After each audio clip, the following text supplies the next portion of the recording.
And now our profile poet, Andrew Geary. Thank you very much, Peter and Anne and the management team at South for choosing me as the profile poet for South 62. I feel very privileged. Thank you also to David Perman of Rockingham Press, who very kindly provided the profile and was not too harsh towards me. He was very gentle. So thank you, David.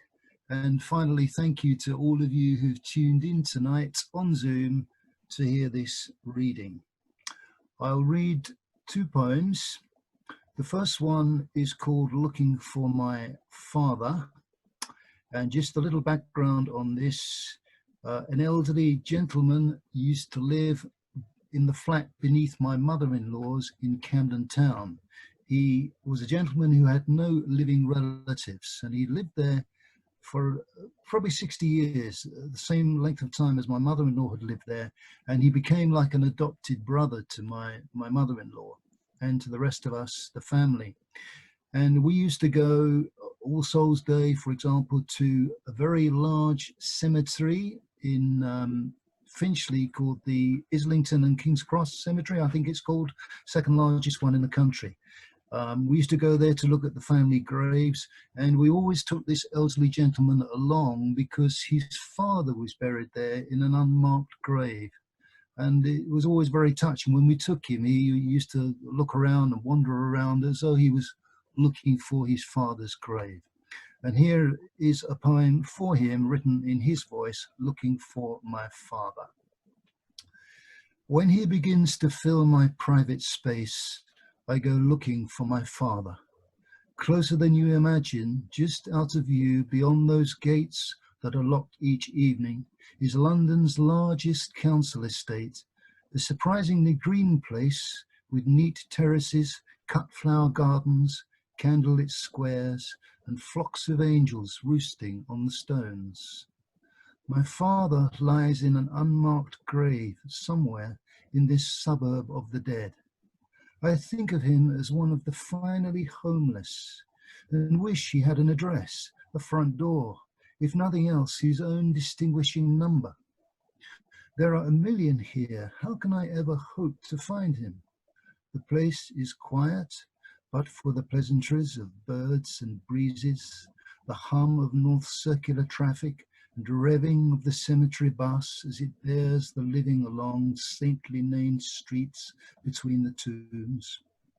I have a favourite spot down by Strawberry Vale Brook, where the water slips its culvert, rolls in the daylight and itches itself on the sedge and willow herb.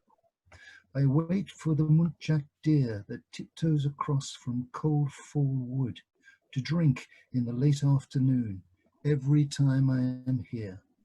I think it is my father stepping gingerly out of his hiding to check on me, his glassy eyes watching me while he sips, as was his wont.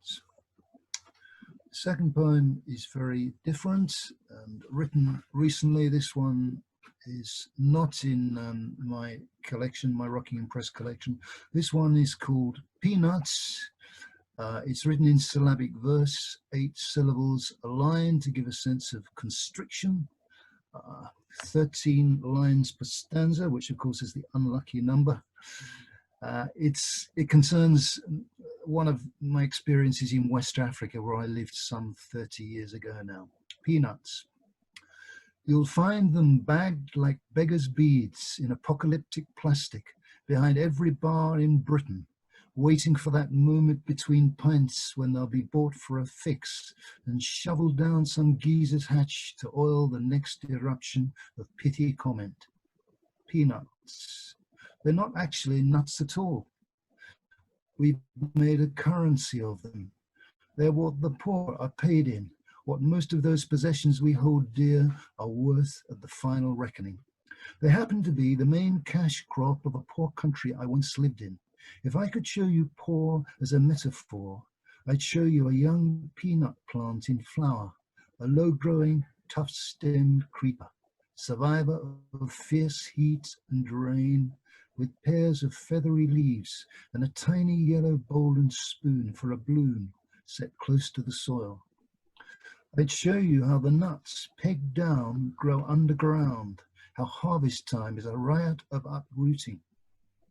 I'd tell you of breathless evenings in our expatriate house with the power down when we'd send out to Abdu in his candlelit kiosk under the silk cotton tree for a bag of homegrown nuts in their scrotal shells and make a party of popping them open and feeding them to each other like hoppity birds while an old battery radio sputtered Zairian music and we danced as only peanuts make you dance. Thank you.